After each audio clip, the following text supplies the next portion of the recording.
अब हम देखते हैं कि पीएचपी में वेरिएबल्स डिक्लेयर करने के क्या रूल्स हैं और इसमें दूसरी प्रोग्रामिंग लैंग्वेजेस की तरह इसमें कौन कौन सी डेटा टाइप सपोर्ट होती हैं और क्या वे। अब इसमें एक चीज़ तो सबसे पहले आपने देखनी है, जब भी आपने पीएचपी में कोई भी वेरिएबल डिक्लेयर करना होता है तो सबसे पहले उस आपको डॉलर साइन यूज़ करना पड़ता है किसी भी वेरिएबल के साथ। फॉर एग्जांपल आपने एक वेरिएबल बनाया इंटीजर, तो उसके लिए आपको डॉलर साइन यूज़ करना पड़ेगा और आपने उसे कोई भी वैल्यू असाइन कर दी है। तो हमारे पास इसमें जो डेटा टाइप्स अवेलेबल होती हैं, हम इसमें इंट यूज़ कर सकते हैं, फिर हम इसमें बूलियन यूज़ कर सकते हैं, फिर हम इसमें डबल्स यूज़ कर सकते हैं, फिर इसमें बस नल डेटा टाइप अवेलेबल है, हम इसमें स्ट्रिंग्स यूज़ कर सकते हैं,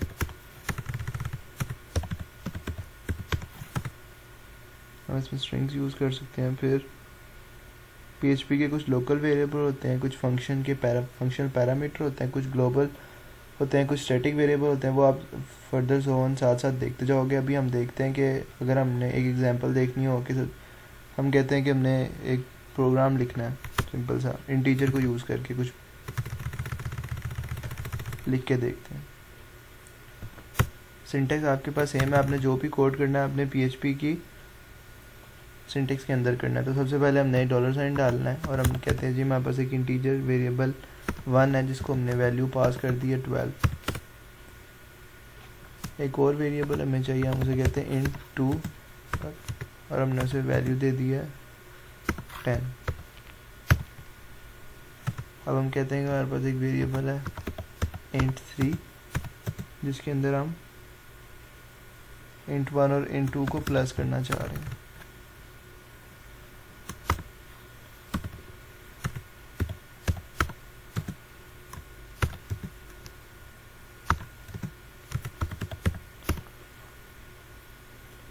अब हम कहते हैं कि हमने इसको प्रिंट आउट करवा के देखना है, एको करवाना है, तो उसके अंदर हमें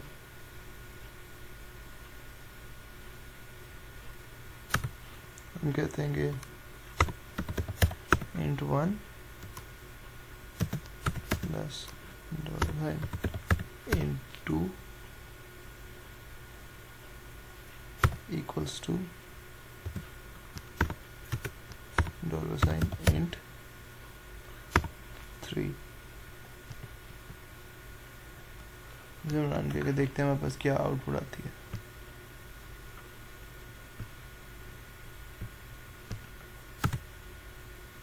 उसने हमें बता दिया कि 12 प्लस 10 इक्वल्स टू 22। फिर अगर हम कहते हैं कि हमने इसी तरह हमारे पास डेटा टाइप है डबल डेटा टाइप में आपको पता है उसमें हम पॉइंट्स यूज़ कर सकते हैं। तो हम कहते हैं कि हमने इसके अंदर पॉइंट के बाद कोई भी वैल्यू कर दी, सिमिलरली हमने कोई भी वैल्यू प्रिंट कर दी और हम कहते हैं कि हम इसे प्रिंट आउट करके देखते हैं या कोई डिफरेंस आता है। तो हमने डबल डेटा टाइप भी किया, जिस तरह डिफरेंट प्रोग्रामिंग लैंग्वेजेस में आपने देखा होगा सेम एज पीएचपी में भी उसी तरह के फॉर लूप्स हैं, उसी तरह लूप्स यूज़ होते हैं, उसी तरह कंडीशन स्टेटमेंट्स होती हैं, सारी चीज़ें तकरीबन उसी तरह चल रही होती हैं। फिर इसमें आपके पास बूलियन डेटा टाइप भी होती है। अगर हम बूलियन की कोई एग्जांपल देखें,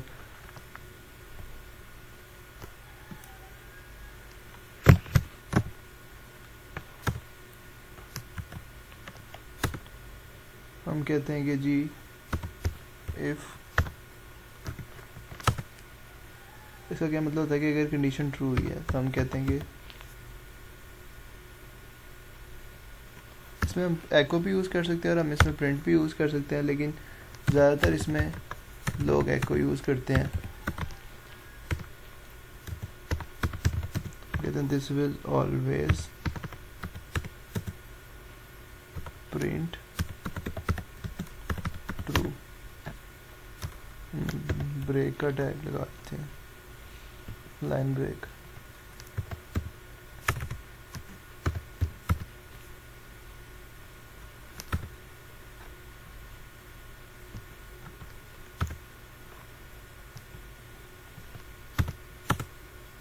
फिर हमने इसको एल्स कंडीशन भी लिख देते हैं।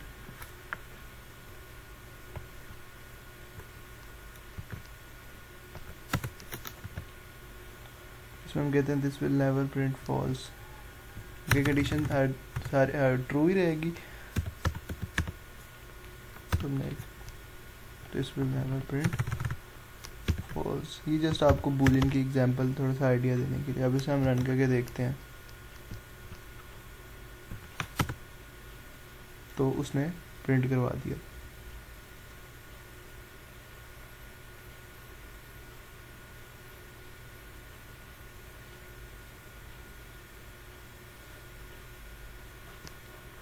अब इसी तरह अगर आप उसकी एग्जांपल देखें, कहते हैं हमने स्ट्रिंग की एग्जांपल देखनी है,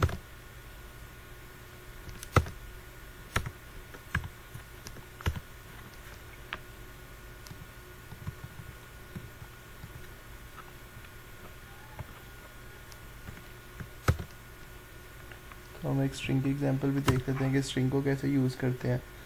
हम एक वेरिएबल बनाते हैं, उसका नाम हम रख देते हैं वेरिएबल, और हम उसे स्ट्रिंग करते हैं। तो हम उसमें डबल कोटेशन के अंदर एक वैल्यू पास करते हैं जिसे हम कहते हैं नेम। अब हम एक वेरिएबल लेते हैं जिसे हम कहते हैं ABC, और उसके अंदर हम एक वैल्यू पास करवाते हैं। हम इसके अंदर स्ट्रिंग पास करवाते हैं सिंगल।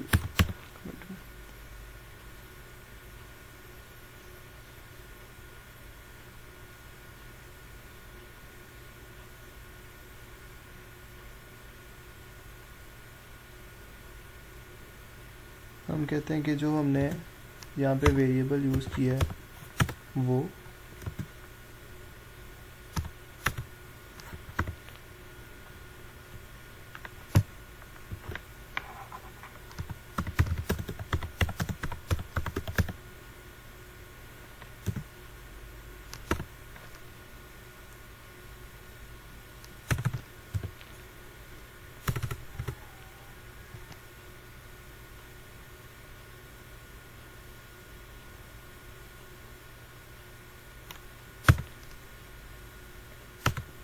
अब हम करते हैं प्रिंट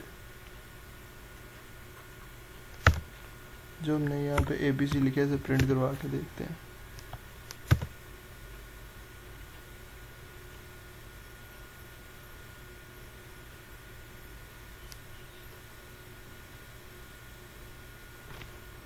अब हम चाह क्या रहे हैं, हम चाह रहे हैं कि जो वेरिएबल के अंदर हमने वर्ड पास किया ना नेम, वो प्रिंट होना चाहिए। तो हम देखते हैं क्या वो प्रिंट हुआ है। वो प्रिंट नहीं हुआ। वो प्रिंट इसलिए नहीं हुआ क्योंकि जब हमने इस तरह कुछ यूज़ करना होता है तो हमें उसके लिए डबल कोटेशन यूज़ करनी पड़ती है। जैसे आप चाहते हैं, अब हम देखते हैं कि वो उसे प्रिंट करवाना कैसे है। जैसे आप कहते हो, अब आपने दोबारा लिखा है यहाँ पे सेम वेरिएबल, आपने उसे ABC का है और आप उसे डबल कोटेशन में लिखते हो। डबल कोटेशन सबसे पहले हम उसे ब्रेक कर देते हैं ताकि वो नेक्स्ट लाइन में चले जाए। तो अब आप कहते हो माए, आपने फिर वही आपने वेरिएबल की वैल्यू यहाँ पे लानी, जिसका हमने जैसे नेम लिखा है हमने यहाँ पे वो लिख दिया।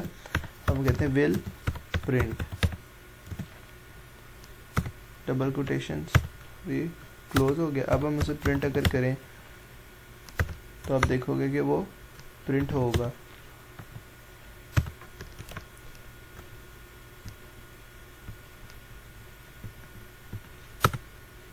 तो ये उसने प्रिंट करके बता दिया जो हमने वहाँ पे वेरिएबल का वर्ड पास किया, लेकिन वेरिएबल के वर्ड को वो खुद ही उसके अंदर जो वैल्यू पड़ी है उसने, जिसे हमने नेम कहा हुआ, यहाँ में से कुछ भी कह देते हैं, तो उसने जो वर्ड नेम है वो खुद ब खुद यहाँ पे प्रिंट करवा दिया।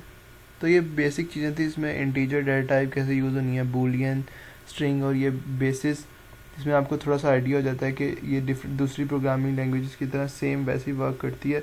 इसका जस्ट थोड़ा सा सिंटेक्स में थोड़ा सा चेंज किया है कि आपको एक तो डॉलर साइन आ गया है और प्रिंट और एको का थोड़ा सा फ़र्क है अभी तक जो आपने चीज़ें देखी हैं। अब हम PHP के ऊपर ना बड़े काफ़ी अच्छे फ्रेमवर्क्स बने हैं, जिसमें से टॉप पे अगर आप देखो तो लारावेल बना हुआ है। तो हम PHP के बेसिस गो थ्रू करेंगे, फिर इसमें CRUD ऑपरेशंस देखेंगे कि जिसमें क्रिएट कुछ कैसे करते हैं, डिलीट कैसे करते हैं, अपडेट एडिट कैसे करते हैं। CRUD ऑपरेशन के बाद इसके जो डिफरेंट फ्रेमवर्क्स हैं, कोडिग्नेटर है, लारावेल है, वो आप फ्रेमवर्क पे जंप कर सकते हो और फ्रेमवर्क के थ्रू बहुत सी चीज़ें आपको आसान होकर मिल जाती हैं और काफ़ी एडवांस चीज़ों पे आप वर्क कर सकते हो। तो ये बेसिक था जिसमें हमने अभी तक देखा है कि वेरिएबल वो यूज़ कैसे करते हैं, और इसके थ्रू अगर हम कोई थोड़ा सा देखना चाहेंगे किस तरह हम उसकी वर्किंग कैलकुलेशन कर सकते हैं, तो उसके उसके बारे में थोड़ा सा आइडिया था।